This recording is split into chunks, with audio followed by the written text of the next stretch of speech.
कि दूध पीना चाहिए या नहीं। मानव सारी उम्र पीता है और किसी का भी नहीं छोड़ता, इसीलिए बीमार पड़ता है। तो 50, 60, 70 किलो वाला प्राणी मानव 250, 300 किलो वाले पशु का दूध पी रहा है, तो वो पचने में डाइजेस्ट नहीं होता, भारी हो जाता है और इंडाइजेशन हो जाता है। हमारे शरीर के, हमारे डाइजेस्टिव सिस्टम के अंदर वो पावर है ही नहीं कि हम एनिमल प्रोटीन को पचा सकें। विश्व के अंदर जिन देशों के अंदर दूध ज्यादा पिया जाता है, जैसे कि भारत, अमेरिका, यूरोपियन कंट्रीज, उनके अंदर मोटापा ज्यादा है। और जिन देशों के अंदर दूध कम पिया जाता है, जैसे कि जापान, चाइना, उनके अंदर मोटापा कम है और मोटापे से ही सारी बीमारियां लगती हैं। हमारे शरीर के अंदर भी फल और सब्जियां खा के दूध बनाने का प्रबंध है, हमें चिंता करने की कोई जरूरत नहीं।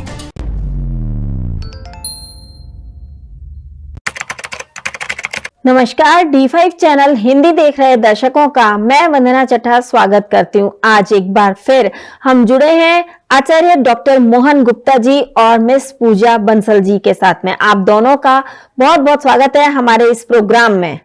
नमस्कार Vandana ji, thank you for having us here. मैं आपसे आज एक बहुत ही अहम मुद्दे पर बात करने वाली हूँ। बहुत ही अहम सवाल है मेरे पास में, जिनका की जवाब आज आप दोनों को देना है। और यहाँ तक कि आज का जो हमारा टॉपिक है वो बहुत ही ज्यादा इंटरेस्टिंग है। हम सभी जानना चाहते हैं कई चीजों के बारे में, क्योंकि सोशल मीडिया पे इतना कुछ हो चुका है कि लोग भ्रमित होते जा रहे हैं कि क्या करें क्या ना करें, क्या खाएं पिए, क्या चीज नहीं खाएं पिए। तो आज हमारा डेयरी प्रोडक्ट्स को लेकर के सवाल है आपके साथ में।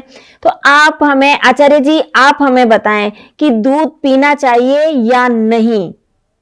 वंदना जी, 84 लाख जीव जंतु हैं। सभी पशु पक्षी अपनी मां के अलावा किसी दूसरे की मां का दूध नहीं पीते। और कोई भी पशु पक्षी जब अपनी टांगों पे चलने लग जाते हैं और अपनी मां का दूध भी नहीं पीते। मानव सारी उम्र पीता है और किसी का भी नहीं छोड़ता, इसीलिए बीमार पड़ता है जी। कोई भी पशु बीमार होने के बाद अपनी मर्जी से हॉस्पिटल नहीं जाता। आपने कहा कि कोई भी बीमार होने के बाद में, अपनी मर्जी से बीमार होने के बाद में हॉस्पिटल नहीं जाता। आपने पशु पक्षियों की बात कही, तो पशु पक्षियों का तो हॉस्पिटल होता है। वेरी गुड, बहुत ही अच्छा क्वेश्चन किया है आपने। आप ध्यान दीजिए, वही पशु पक्षी दवाई खाते हैं और वही बीमार पड़ते हैं जिनको मानव पालता है, क्योंकि मानव उसको नेचुरल फूड ना खिला के अननेचुरल फूड खिलाता है। जो उसका भोजन नहीं है वो भोजन खिलाता है। आचार्य जी, पशु पक्षी बीमार होते हैं, सभी होते हैं, लेकिन पहुंचते वही हैं जो मानव के पास में होते हैं, जैसा कि आपने कहा है ना। आपका कहना है कि इंसान तो दूध, फिर आपका कहने का मतलब ये कि डेयरी प्रोडक्ट यूज करके इंसान बीमार हो रहा है। यस जी, तो आपके अनुसार डेयरी प्रोडक्ट्स नहीं पीने चाहिए, नहीं काम में लेने चाहिए। जो डेयरी प्रोडक्ट्स हैं वो नहीं लेने चाहिए। मैं सीधा ऐसा नहीं बोल रहा। हमें समझना पड़ेगा कि डेयरी प्रोडक्ट्स क्यों नहीं लेने चाहिए। सबसे पहले हम ये जानते हैं कि किसी भी सफेद पदार्थ का नाम अगर दूध रख दिया जाए तो वो दूध नहीं होता। हम ये नहीं कहते कि दूध नहीं पीना चाहिए, हम ये कह रहे हैं कि दूध, मानव के पास प्योर दूध उपलब्ध नहीं, और यदि है तो वो पीने का अधिकारी नहीं। इसको थोड़ा सा आपको विस्तार से समझना पड़ेगा। सबसे पहले हम ये देखते हैं कि जो दूध हमें मिल रहा है वो पीने लायक है या नहीं। मानव का दूध का ये सिद्धांत है कि वो स्तन से सीधा मुंह में जाना चाहिए। 84 लाख जीव जंतु हैं, सभी सीधा स्तन से दूध पीते हैं, और मानव जो है वो उसको प्रोसेस करके, उबाल के और काफी देर स्टोर करने के बाद फिर पीता है, और इसीलिए बीमार पड़ता है। जो हमारे घरों में आजकल दूध आ रहा है, ज्यादातर पैस्चराइज्ड मिल्क आ रहा है, पैकेट वाला दूध। जो पैकेट वाला दूध है वो 2-3 दिन का बासा दूध है। उसको हाई टेम्परेचर पे उबाला जाता है, उसको लो टेम्परेचर पे जमाया जाता है, ठंडा किया जाता है, और वो 2-3 दिन तक उसको स्टोर सुरक्षित रखने के लिए उसके अंदर केमिकल्स का, प्रिजर्वेटिव का इस्तेमाल किया जाता है। तो क्या वो दूध पीने लायक है? निश्चित रूप से नहीं। नहीं, बिल्कुल भी नहीं, अब क्योंकि प्रिजर्वेटिव हमेशा नुकसान ही पहुंचाते हैं। Yes yes yes. अब हम बात करते हैं कि हमारे पास कुछ लोगों के घरों में दूधी आता है, वो एक ड्रम के अंदर दूध लेकर आता है जी और वो घर घर घर सप्लाई करता रहता है। जी। तो हम जरा विचार करते हैं कि वो दूध कितने बजे गांव में निकाला जाता होगा। लगभग सुबह 4-5 बजे, 3-4 बजे ही बल्कि। और फिर वो कितने बजे तक घरों में पहुंचाया जाता है शहर के अंदर? 10-11 बजे तक। 9-10-11 बजे तक वो बांटता रहता है। क्या सुबह 4-5 बजे वाला दूध 10-11 बजे तक सुरक्षित रह सकता है? निश्चित रूप से नहीं। तो फिर वो क्या करते हैं, वो केमिस्ट की दुकान से एक फॉर्मेलिन की बोतल लाते हैं, और जो फॉर्मेलिन है वो कार्सिनोजेनिक है, और उसका अगर शरीर के अंदर चला जाता है तो कैंसर तक हो सकता है। तो जो फॉर्मेलिन की बोतल है उसके ऊपर लिखा रहता है not for oral use, not for medical use, for industrial use only. तो उसको डेड बॉडी के ऊपर फॉर्मेलिन का लेप किया जाता है ताकि डेड बॉडी ज्यादा देर तक सुरक्षित रह सके जी। तो वही फॉर्मेलिन हमारे पेट में चली जाती है। क्या हमें वो दूध जो हमारे घर घर ड्रम के अंदर डाल के सप्लाई किया जाता है पीना चाहिए? बिल्कुल भी नहीं। आचार्य जी, यहाँ पे मैं आपसे एक चीज और कहना चाहूंगी कि फॉर्मेलिन में तो स्मेल भी बहुत आती है, फिर दूध में क्यों नहीं आती है? उसकी मात्रा बहुत कम होती है, क्वांटिटी बहुत कम होती है, इसलिए नहीं आती है। उसका एक मतलब अगर वो एक ड्रम है उसके अंदर 10-15 लीटर दूध है, उसके अंदर मुश्किल से एक ढक्कन बॉटल का वो डालते हैं, आधा जी। उतने से ही उनका काम बन जाता है। और फिर हम तीसरे नंबर पे हमारे पास भैंस का दूध उपलब्ध है। जो भैंस का दूध है वो पचने में भारी होता है। शास्त्रों में लिखा है कि भैंस का दूध तामसिक होता है, और भैंस की तरफ कट्टे को छोड़ो तो आहिस्ता आहिस्ता जाएगा, और गाय के बछड़े को छोड़ो वो एकदम कूद के जाएगा। तो गाय भैंस के बारे में बोला जाता है, अगर किसी को बात समझ में ना लगे तो बोला जाता है इसको क्या समझाना, भैंस के आगे बीन बजाने के बराबर है। गई भैंस पानी में, काला अक्षर भैंस बराबर। तो भैंस के लिए इस तरीके के शब्दों का इस्तेमाल किया जाता है। जिन बच्चों से हम कंप्यूटर चलाना चाहते हैं और जिन इंटेलिजेंट बच्चे हम बनाना चाहते हैं, उनको एग्जाम में अच्छे नंबर लाना चाहते हैं, क्या उनको भैंस का दूध पिलाना चाहिए? निश्चित रूप से नहीं। जी, तो बिल्कुल भी किसका नहीं। बचा? तो फिर दूध बचा हमारे पास गाय का। जी। तो जब हम गाय की दूध की बात करते हैं, सबसे पहले तो गाय के इंजेक्शन लगाए जाते हैं, और उसका ऑक्सीटोसिन के इंजेक्शन लगा के जबरदस्ती से गाय का दूध निकाला जाता है। फिर जो हमारी गाय है उसको बांध के रखा जाता है खूंटे पे। पहले के दिनों में गाय को सुबह 9-10 बजे घूमने के लिए छोड़ दिया जाता था, और शाम को 5-6 बजे वो अपने खूंटे पे आके अपने आप खड़ी हो जाती थी। आज के जमाने में गाय को कोई घूमने के लिए नहीं छोड़ता, क्योंकि अगर छोड़ दिया जाए तो गाय वापस ही नहीं आएगी। तो गाय को, भैंसों को खूंटे पे बांध के रखा जाता है 24 घंटे। अगर हमें कोई खूंटे पे बांध के रखे तो हमें बीमार पड़ने में कितने दिन लगेंगे? बहुत कम, 1-2 दिन के अंदर अंदर हम बीमार पड़ जाएंगे। कहा जाता है कि यदि माँ बीमार हो तो उसका दूध पी के बच्चा बीमार हो जाता है। जी। तो बीमार पशु जिनको हमेशा खूंटे पे ही बांध के रखा जाता है, कभी भी घूमने के लिए नहीं छोड़ा जाता, उनका दूध पी के हम कैसे स्वस्थ हो सकते हैं? आचार्य जी, हमारे जो पूर्वज होते थे वो भी तो कहते थे कि दूधो नाओ पूतो फलो, और वो दूध पीने के लिए भी कहते थे। तो क्या दूध पीना गलत है? हाँ, इसको हमें फिर एक तरीके से समझना पड़ेगा कि हर प्राणी के दूध के अंदर उसके जैसा प्राणी बनाने की शक्ति होती है। तो हथनी के दूध के अंदर हाथी बनाने की शक्ति होती है, और चूहिया के दूध के अंदर चूहा बनाने की शक्ति होती है। तो जो हम गाय भैंसों का दूध पी रहे हैं उनका वजन कितना होता होगा? अंदाजा 300, 400, 200, 250 किलो होता होगा। अब जिस 200, 250, 300 किलो वाले प्राणी का दूध कौन पी रहा है? मानव। मानव का मानव का वजन कितना होना चाहिए? Approx 60-70 kilo. 50-60-70 किलो। तो 50-60-70 किलो वाला प्राणी मानव 250-300 किलो वाले पशु का दूध पी रहा है, तो वो पचने में डाइजेस्ट नहीं होता, भारी हो जाता है और इंडाइजेशन हो जाता है।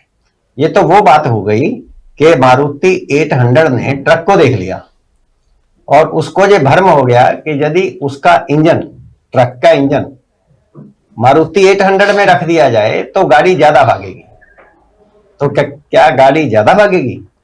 नहीं। तो वहीं पर रुक जाएगी। उसके पास स्ट्रक्चर ही अवेलेबल नहीं है इतने हैवी इंजन को संभालने के लिए। तो ठीक ऐसे ही हमारे शरीर के, हमारे डाइजेस्टिव सिस्टम के अंदर वो पावर है ही नहीं कि हम एनिमल प्रोटीन को पचा सकें, हम पशुओं के दूध को पचा सकें। तो अब आपका सवाल आता है कि हमारे पूर्वज तो कहते थे दूधो नहाओ पूतो फलो, और आप कहते हो दूध ना पियो, तो फिर हमारे पूर्वज स्वस्थ भी रहते थे, ऐसा क्यों? तो देखिए, जो एनिमल का दूध है, जो पशुओं का दूध है, जो गाय भैंसों का दूध है, उसके अंदर एक केसेन नाम का प्रोटीन होता है।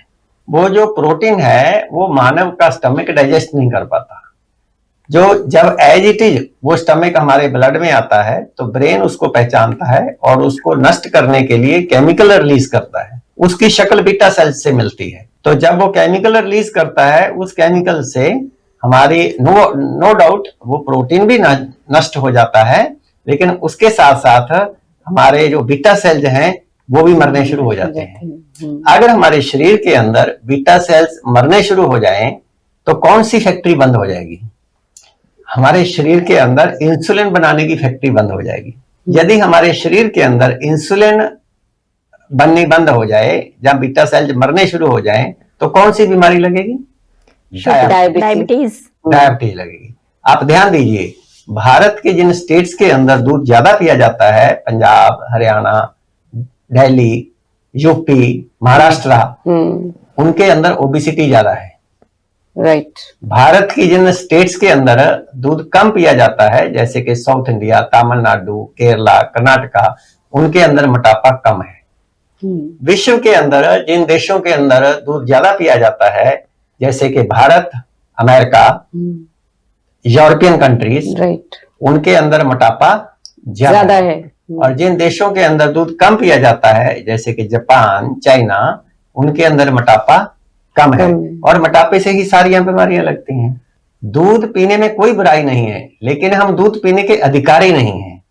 यदि हम 5-6 घंटे रोज मेहनत मजदूरी का काम करें, जैसे कि खेत के अंदर किसान कस्सी चलाता है, रिक्शा वाला रक्षा चलाता है, और साथ साथ जून के महीने में भी दोपहर के 2 बजे की धूप शर्ट उतार के हमारी पीठ पे लगनी चाहिए, जैसे कि मजदूर के, किसान के पीठ पे लगती है। तो यदि ये 2 काम रोजाना हो तो वो जो केसेन नाम का प्रोटीन है वो बॉडी डाइजेस्ट कर सकती है। तो अब हमने देखना है कि जो व्यक्ति दूध पीने वाला है उसको दूध शुद्ध मिल रहा है या नहीं, और वे 2 कंडीशन पूरी कर रहा है या नहीं। आचार्य जी, हमारे जो धर्म ग्रंथ हैं उनमें सब में भगवान श्री कृष्ण को माखन चोर कहा गया है, और आप यहाँ पे दूध पीने को मना कर रहे हैं। ये भी थोड़ा कंट्रोवर्शियल बात हम कर रहे हैं, लेकिन हम करें क्या, जो सत्य है वो बोलना पड़ेगा। जो भगवान और गुरु है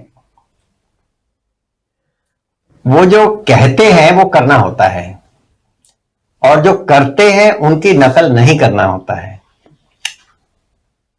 भगवान ने तो माखन चुराया, यदि उनकी नकल करके हम भी माखन चुराने लग जाएंगे तो जेल जाना पड़ेगा जी। भगवान ने पूरी गीता में कहीं नहीं कहा कि दूध पियो, और जो मैं कह रहा हूं कि फल और सब्जियां खाओ, वो पूरी गीता में भगवान ने एक जगह नहीं अनेक जगह बोला है।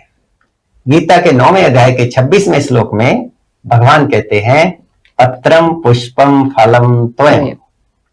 पत्रम हरे पत्ते वाली सब्जियां, कच्चे सलाद, पुष्प पुष्प, फल जल। जो व्यक्ति मेरे को भेंट करता है मैं उसको स्वीकार करता हूं। यानी कि भगवान मानव को ये कहना चाहते हैं कि कच्चे सलाद, फल और जल, इससे बढ़िया इस धरती के ऊपर इस शरीर को स्वस्थ रखने के लिए ना तो कोई औषधि है और ना ही भोजन है और ना ही कोई प्रसाद है। जी पूजा जी, अब मैं आपसे जानना चाहूंगी, मैं आपसे ये जानना चाहूंगी कि क्या हम दही खा सकते हैं? बिल्कुल, जो दूध है, दूध से दही अच्छा है, क्योंकि हम मानते हैं कि दही में प्रोबायोटिक्स हैं और दही इजी टू डाइजेस्ट है। दूध के मुकाबले में दही आराम से डाइजेस्ट हो सकती है, लेकिन इसको भी हम थोड़ा सा समझ लेते हैं साइंटिफिकली। वंदना जी, दूध का ये सिद्धांत है, ये प्रिंसिपल है कि ये शरीर के अंदर जाते ही फटना चाहिए। छोटा बच्चा जो न्यूबॉर्न बेबी है, नवजात जो शिशु है, अगर वो दूध पिएगा, माँ का जब वो दूध पिएगा, अगर वो वॉमिट कर दे तो वो दूध कैसा निकालता है वंदना जी? फटा हुआ निकालता है। फटा हुआ निकालता है। और किसी अडल्ट को अगर दूध पिलाया जाए और वो वॉमिट कर दे तो वो कैसा बाहर निकालेगा? उसका थोड़ा सा फटा आता है, थोड़ा सिंपल वैसा भी बाहर आता है। वो वैसे का वैसा ही बाहर निकाल देगा जी। उसका दूध फटा हुआ बाहर नहीं निकलेगा। ऐसा क्यों होगा? क्योंकि जो न्यूबॉर्न बेबी है, नवजात शिशु है, उसके स्टमक में रेनिन कहिए या चाइमोसिन कहिए, रेनिन या चाइमोसिन एक ही बात है, नाम का एक एंजाइम निकलता है जो कि उस दूध को फाड़ देता है।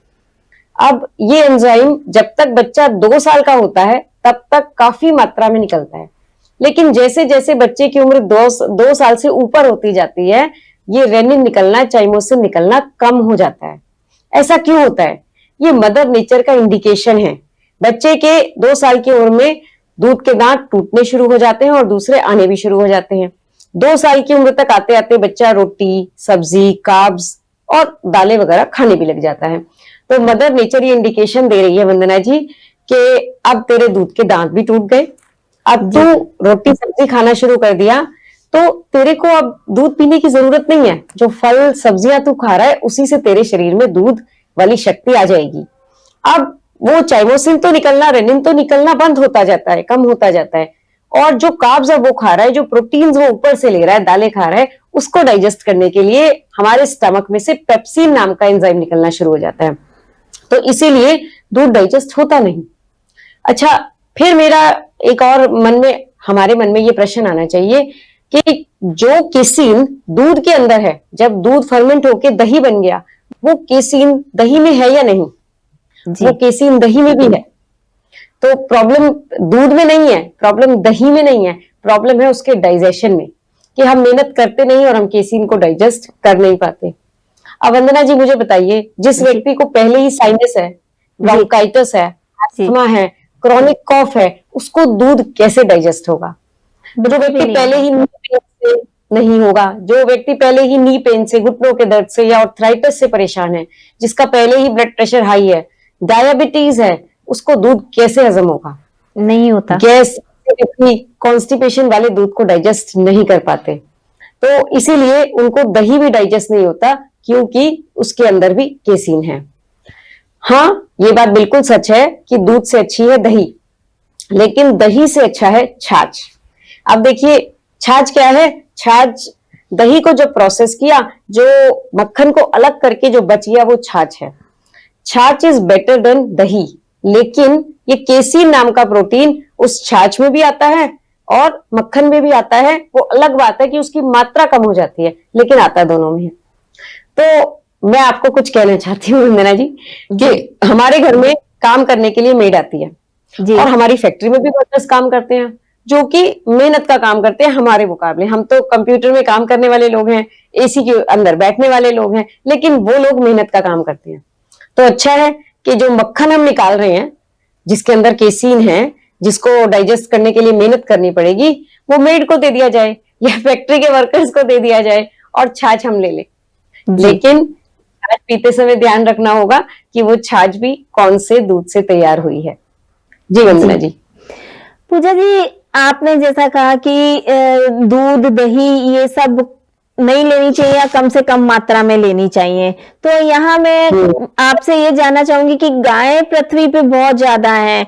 अगर हम एक सर्वे देखें तो सर्वे के अनुसार दुनिया की 20% गाय तो भारत में ही है, तो फिर इन गायों का क्या होगा? जी, इसका जवाब देते हुए मुझे बहुत ही अंदर से कष्ट हो रहा है वंदना जी। जो अब्रॉड मतलब विदेशी लोग हैं, उन्होंने गाय की महत्व को समझा है। और इसीलिए आजकल विदेशों में एक थेरेपी इंट्रोड्यूस हुई है जिसका नाम है काउ कडलिंग थेरेपी। ये काउ कडलिंग थेरेपी क्या है? इस थेरेपी का अमेरिका में 45 मिनट्स के लिए, अगर इंडियन रुपीस में बात करूं तो 10,000 रुपीज चार्ज किया जाता है। और ये थेरेपी क्या है कि गाय को गले लगाना है, गाय के ऊपर, शरीर के ऊपर हाथ फेरना है, उसके साथ टाइम स्पेंड करना है। इसके लिए वो लोग 45 मिनट्स लेते हैं। 45 मिनट्स के वो 10,000 रुपीज लेते हैं। क्यों? क्योंकि ऐसा करने से हमारी बॉडी में ऑक्सीटोसिन नाम का एक हार्मोन रिलीज होता है, जो कि एक हैप्पी हार्मोन है, खुशी देने वाला हार्मोन है। जब ये हार्मोन रिलीज होता है तो फिर जो ह्यूमन बीइंग्स है, जो इंसान है, उनका टेंशन, डिप्रेशन, स्ट्रेस, एंजाइटी से मुक्ति मिलती है।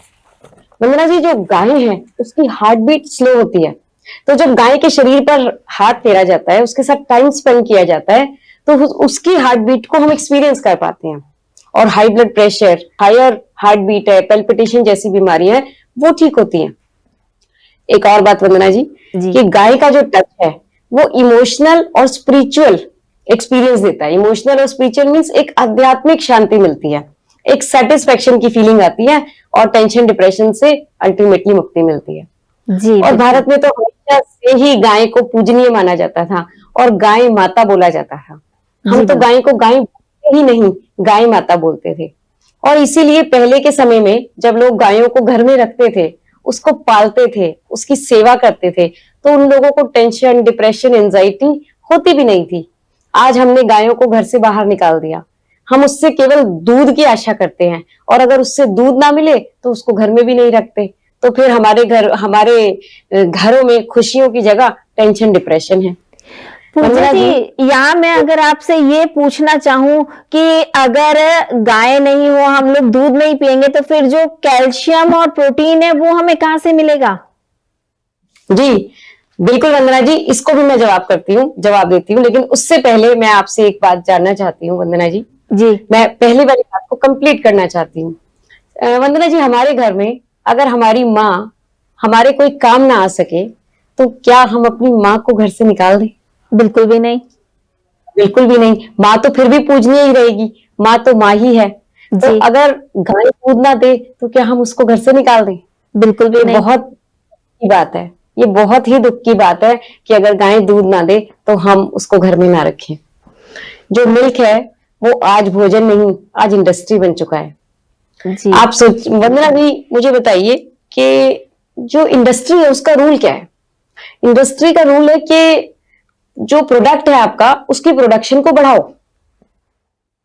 तो प्रोडक्शन को बढ़ाने के लिए, दूध की प्रोडक्शन को बढ़ाने के लिए गायों के ऊपर अत्याचार हो रहे हैं, गायों को जबरदस्ती प्रेग्नेंट किया जा रहा है। वंदना जी, मुझे बताइए कि इस धरती के ऊपर मेल और फीमेल की रेशो इक्वल है या है? उसमें इक्वल है, मेल और फीमेल दोनों की रेशियो इक्वल है। मदर नेचर का तो यही रूल है जी, तभी बैलेंस बना रहता है। हाँ जी, तभी बैलेंस बना रहता है। तो हमारे यहाँ फीमेल काऊ ज्यादा है या मेल काऊ ज्यादा है? फीमेल काऊ ज्यादा है हमारे यहाँ पर। हमारे यहाँ फीमेल काऊ ज्यादा है। तो गायों के केस में ऐसा कैसे हो रहा है कि मेल काउस है ही नहीं, फीमेल काउ ज्यादा है? गायों को पहले तो जबरदस्ती प्रेग्नेंट किया जाता है, फिर अगर गाय का फीमेल काउ होगी, उसको तो नर्चर किया जाता है, उसका पालन पोषण किया जाता है, लेकिन उसका मेल काउ जाता है स्लॉटर हाउस में कटने के लिए और उसके मांस को बेचा जाता है। तो अगर हम दूध पी रहे हैं तो हम भी भागीदार हैं गायों के कटने के। और गायों के ऊपर हो रहे अत्याचार की कहानी यहीं पे खत्म नहीं होती वंदना जी। गायों को दूध ज्यादा मिले, इसके लिए उनका दूध हाथों से निकाला जाता है या मशीनों से?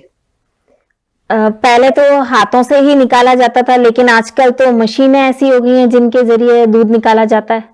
हाँ, क्योंकि पहले तो गायों का दूध जो निकाला जाता था वो घर में पीने के लिए निकाला जाता था, लेकिन अब तो वो बेचने के लिए निकाला जाता है। जी, इतनी गाय है, इतनी गायों का दूध तो हाथ से निकालना संभव ही नहीं है, तो गायों का दूध मशीनों से निकाला जाता है। जब गाय का दूध उसके गाय के थनों के ऊपर जो मशीन लगी हुई है, जब उससे दूध निकाला जाता है तो गाय के थन कट जाते हैं। अब जी जब वो थन कट जाते हैं वो ब्लीड भी करते हैं और उनमें जो जख्म होते हैं, जो वो इंजर्ड होते हैं, उनमें पस भी पड़ जाती है। गाय सफर करती है और गाय का जो दूध निकाला जाता है उस जख्म के अंदर जो ब्लड है, जो पस है, वो उस दूध में भी जाती है वंदना जी, वो उस जी। दूध के अंदर भी जाती है। और ये बहुत दुख की बात है कि हमारे यहाँ, हमारे इस विश्व में, इस दुनिया में, अमेरिका के अंदर अगर 1 लीटर दूध के अंदर 1 करोड़ पस सेल्स हैं तो फिर आपके लिए वो दूध पीने लायक है। और भारत के अंदर अगर 1 लीटर दूध के अंदर 4 करोड़ पस सेल्स भी हैं तो भी वो दूध पीने लायक है। तो वंदना जी मुझे बताइए कि दूध कैसे पिए। पूजा जी, हमारे जो बड़े बुजुर्ग हैं वो ये कहा करते थे कि दूध पिलाने वाली माता को अगर दूध नहीं पिलाओगे, वो जो बच्चे को दूध पिला रही है माँ, उसको दूध नहीं पिलाओगे तो उसका दूध कहाँ से आएगा? तो क्या ये फिर गलत है? जी, इसको फिर समझना होगा कि अगर गाय दूध पिलाने वाली माँ को दूध पिलाना हो, बच्चे को दूध चाहिए तो माँ को दूध पिलाना होगा। जी हाँ, तो फिर इसका मतलब अगर गाय से दूध चाहिए तो गाय को भी दूध पिलाना होगा।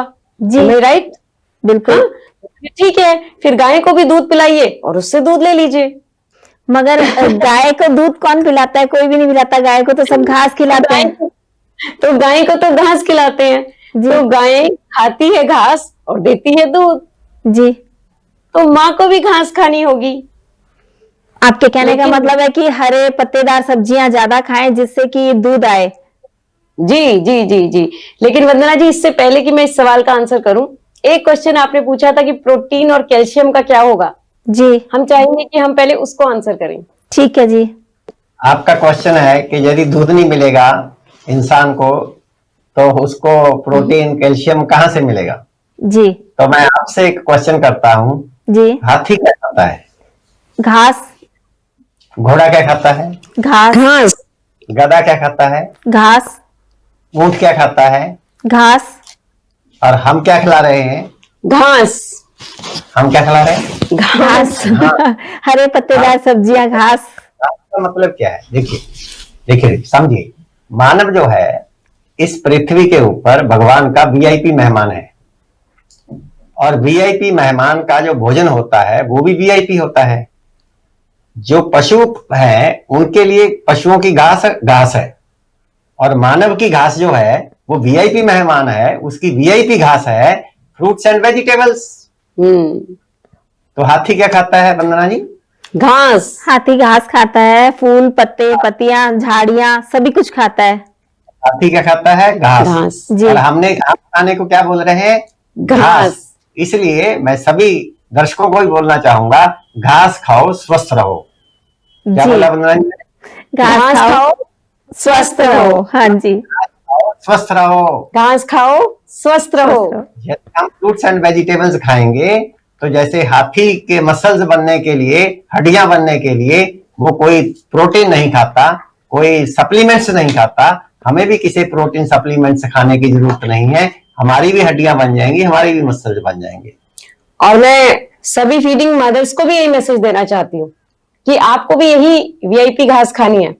अगर आप चाहते हैं कि आपको फीडिंग मदर्स को, बच्चे को दूध की कमी ना हो, तो माँ को प्लेट भर कच्चे सलाद खाने होंगे। जी हाँ, ये सर्दियों के मौसम में मूली खानी होगी पत्तों समेत, गाजर खानी होगी, फूलगोभी खानी होगी, शलगम खानी होगी, और उसमें कच्चे नारियल की गिरी मिलाइए, उसमें देसी टमाटर मिलाइए और उसको बहुत टेस्टी सा बना लीजिए। और ये सैलड खाए माँ, सीजनल फ्रूट्स खाए, अमरूद खाइए ना, पपीता खाइए, चीकू खाइए, प्लेट भर के मौसम के फल खाइए।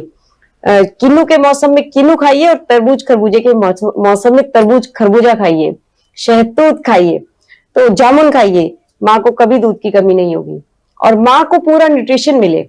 इसके लिए वंदना जी, जितने भी नट्स हैं, बादाम है, अखरोट है, सीड्स हैं, तिल हैं, इनके अंदर कैल्शियम और इनके अंदर प्रोटीन्स है या नहीं, इनके अंदर शक्ति है या नहीं? बिल्कुल है। अगर माँ को ये डाइट में अपनी डाइट में डेली अपनी सैलेड के साथ 5-7 बादाम सीड्स 1 चम्मच, 1 चम्मच तिल, ये सब रात में सोख करके, अखरोट को रात में सोख करके पानी में भिगोकर सुबह सुबह अपने ब्रेकफास्ट में प्लेट भर कच्चे सलाद के साथ या फलों के साथ ये खा ले तो उसको दूध की कमी नहीं होगी। माँ अगर अच्छे से अपने सैलेड के अंदर 1-2 चम्मच स्प्राउट्स डाल ले, कभी मूंग को अंकुरित करे, कभी मोठ को अंकुरित करे, वो खा ले तो उसको दूध की कमी नहीं होगी। अपने शरीर के ऊपर धूप लगाए, प्राणायाम करे। और एक बहुत इंपॉर्टेंट बात, मैं ये मैसेज उन माओ को देना चाहती हूँ जो फीडिंग मदर है लेकिन दूध नहीं आता। अक्सर आजकल हम ये प्रॉब्लम फेस करते हैं, हम ये देखते हैं कि बच्चे का तो जन्म हो गया लेकिन माँ को ब्रेस्ट में मिल्क ही नहीं आता। उनके लिए मैं ये मैसेज देना चाहती हूँ कि ऐसी माएं अपने घर में, अपने डाइट में दिन में 2 बार दुर्वा ग्रास का जूस ले। आप देखिए बच्चे को कभी दूध की कमी नहीं होगी। दुर्वा ग्रास क्या है? दुर्वा ग्रास जिससे भगवान गणेश जी की पूजा की जाती है, जी आप बिल्कुल। उसको जी जिससे गणेश जी की पूजा की जाती है उसको लीजिए और उसको मुट्ठी पर तोड़ लीजिए। गांठों वाली घास भी इसको बोला जाता है। और उसको अच्छे से धोकर छोटा छोटा काटकर मिक्सी में डाल दीजिए। उसमें थोड़ा सा पानी ऐड करके उसको बिल्कुल बारीक पीस लीजिए, एक चटनी जैसी तैयार हो जाएगी। फिर उसके अंदर आधा पौना ग्लास सादा पानी, ताजा पानी मिलाकर उसको छान लीजिए। और वो अगर फीडिंग मदर को पिलाया जाए दिन में 2 बार, एक बार सुबह खाली पेट और एक बार शाम में, तो देखिए फीडिंग मदर को कभी भी मिल्क की कमी नहीं होगी, दूध की कमी नहीं होगी और माँ भी खुश होगी और बच्चे को भी न्यूट्रिशियस दूध मिलेगा। पूजा जी, आपने ये बहुत ही अच्छी चीज बताई है, बहुत बेहतरीन चीज आपने हमें बताई है, हमारे दर्शकों को बताई है। मुझे उम्मीद है हमारे दर्शकों को ये बहुत ज्यादा पसंद आएगा। ये एपिसोड जब वो देखेंगे तो उन्हें बहुत ज्यादा पसंद आएगा और वो हमसे गुजारिश करेंगे कि ऐसे और एपिसोड लेकर के आए। अब मैं आप दोनों का इस बात पे बहुत बहुत धन्यवाद देना चाहूंगी कि आपने इतना अच्छी जानकारी आप हमारे सामने लेकर के आए हैं। लेकिन अभी मेरे सवाल खत्म नहीं हुए हैं, इसलिए थोड़ा सा रुकिएगा। आप हमें दूध का सब्स्टिट्यूट बताइए कि सब्स्टिट्यूट क्या है दूध का? जी, मदर नेचर ने, वंदना जी, हमें दूध के इतने बेहतरीन सब्स्टिट्यूट दिए हैं कि देखिए कोकोनट मिल्क, कच्चा नारियल, एक नारियल है, नारियल पानी वाला, वो नारियल जो पानी वाला नारियल है उसको हम एक बार में पूरा पीते हैं और डाइजेस्ट कर सकते हैं। उसी नारियल से आगे जाके बनता है कच्चे नारियल की गिरी, कच्चे नारियल की गिरी, वो जिसको हम देवी माँ को समर्पित करते हैं। हमारे पूजा पाठ में जो भी चीज समर्पित की जाती है उसका एक इंडिकेशन है। तो ये कोकोनट जो हम पूजा पाठ में रखते हैं, इसका भी इंडिकेशन है कि ये फुल ऑफ कैल्शियम है, कि ये इसका दूध बनाकर पीना है। तो कोकोनट मिल्क पिया जा सकता है। तिल का दूध कैल्शियम का सबसे अच्छा सब्स्टिट्यूट है, तिल का दूध पिया जा सकता है। बादाम का दूध पिया जा सकता है। जो सीड्स होते हैं घिए के, खीरे के, तरबूज के, खरबूजे के, सफेद पेठे के, इस तरीके के जो सीड्स हैं, कोई भी एक ड्राई फ्रूट या कच्चे नारियल की गिरी, ओवरनाइट सोक किए हुए ड्राई फ्रूट्स को मिक्सी में डालकर, पानी डालकर और उनके अंदर कोई भी नेचुरल स्वीटनर जैसे कि हम डेट्स ऐड कर सकते हैं, जैसा कि हम अंजीर ऐड कर सकते हैं, इनको मिक्सी में क्रश कर लीजिए। और अगर आपने गर्म दूध पीना है तो इसमें गर्म पानी ऐड कर लीजिए। अगर आपने ठंडा दूध पीना है, गर्मियों के दिनों में पीना है, तो इसमें मटके या सुराही का पानी ऐड कर लीजिए। देखिए इतना बढ़िया दूध तैयार होगा और कोई कमी नहीं होगी किसी भी चीज की। ये जितने भी मिल्क मैंने आपको बताए हैं, ये सभी calcium, magnesium, fibre, omega 6, zinc से भरे हुए हैं, जो हड्डियों को मजबूत करने के काम आते हैं। और वंदना जी, जो कोकोनट मिल्क है, इसकी जो खास बात है कि इसकी एमसीटी क्वालिटी, इसके अंदर मीडियम चेन ट्राइग्लिसराइड्स होते हैं। इसके अंदर फाइबर भरपूर है, विटामिन ई जो हमारे बालों के लिए, विटामिन के जो हमारे आंखों और बालों के लिए बहुत अच्छा है, एंटीऑक्सीडेंट से ये सभी तरह के मिल्क भरे हुए हैं। और मैं खुद बीइंग अ मदर, सभी मदर्स को, सभी फीमेल्स को ये मैसेज देना चाहती हूँ कि आज मेरे बेटे की उम्र 24 साल है और मेरी बेटी की उम्र 21 साल है और मैंने अपने बच्चों को यही दूध पिलाया है जो मैं आपको बता रही हूँ। और मेरे दोनों बच्चे बिल्कुल स्वस्थ हैं, एनर्जेटिक हैं और अपने अपने फील्ड में अपने करियर को प्लान कर रहे हैं। उनमें किसी भी तरह की कोई कमी नहीं है। उनको मैंने कभी भी कोई एनिमल मिल्क नहीं पिलाया, केवल यही मिल्क जो मैं आपको बता रही हूँ, यही पिलाकर उनको बड़ा किया है मैंने। जी पूजा जी, आपने मिल्क का तो बता दिया, लेकिन है ना हमारे भारत में चाय बहुत ज्यादा पी जाती है, तो जो आपने इतने सारे मिल्क बताए थे, तो क्या वो चाय में डाले जा सकते हैं? हाँ, वो चाय में डाले जा सकते हैं वंदना जी, लेकिन चाय के अंदर एक और प्रॉब्लम है। चाय के अंदर जो प्रॉब्लम है वो है उसकी पत्तियां, लीव्स। तो जी। चाय अगर पीना चाहते हैं आप और दूध वाली चाय पीना चाहते हैं तो मैं आपको एक बहुत अच्छा सब्स्टिट्यूट चाय का देती हूँ। एक ऐसी चाय जो आपके नर्वस सिस्टम को मजबूत करने वाली है, एक ऐसी चाय जिसकी एडिक्शन नहीं होती, एक ऐसी चाय जो अगर किसी दिन आपको ना मिले तो आपके सिर में दर्द नहीं होगा। तो आप ऐसा करिए कि एक पैन के अंदर आप 1 गिलास पानी डालिए, उसके अंदर थोड़ा सा ऑर्गेनिक गुड़ ऐड करिए, 1 इलायची डालिए और उसके अंदर कड़ी पत्ता डाल दीजिए 10-15 पत्तियां, या मरवा का पत्ता डाल दीजिए, या पीपल के पत्ते डाल दीजिए, या ताजा हरा धनिया डाल दीजिए। मतलब कोई भी सात्विक पत्तियां आप एज अ लीव्स उसके अंदर डाल दीजिए और उसमें यही वाला दूध जब ये तैयार हो जाए, ये आप इसको तैयार करके छान लीजिए और जब उसको छान दे उसके बाद ये वाला मिल्क ऊपर से इसके अंदर मिला दीजिए। आपकी इतनी बढ़िया मिल्क टी तैयार होगी, आप इसको एंजॉय कर सकते हैं। वंदना जी, क्या बात है पूजा जी, इतनी बढ़िया रेसिपी आपने बताई है कि इसको हमारे सभी दर्शक और हम खुद भी अपनाना चाहेंगे। पूजा जी, एक चीज और बताइए कि अगर ये जो डेयरी प्रोडक्ट्स हैं इनको 1 मंथ के लिए अगर बंद कर दें तो क्या होगा? क्या होगा?